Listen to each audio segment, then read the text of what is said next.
おでんは、だし汁に味をつけたスープの中に、大根、じゃがいも、ゆで卵、牛すじ肉、昆布、こんにゃく、練り物などの様々な具材を入れて煮込んだ料理です。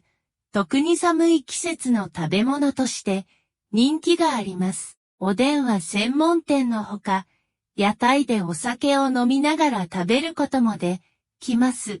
また、冬になるとコンビニでも売られます。おでんは、だし汁に味をつけたスープの中に、大根、じゃがいも、ゆで卵、牛すじ肉、昆布、こんにゃく、練り物などの様々な具材を入れて煮込んだ料理です。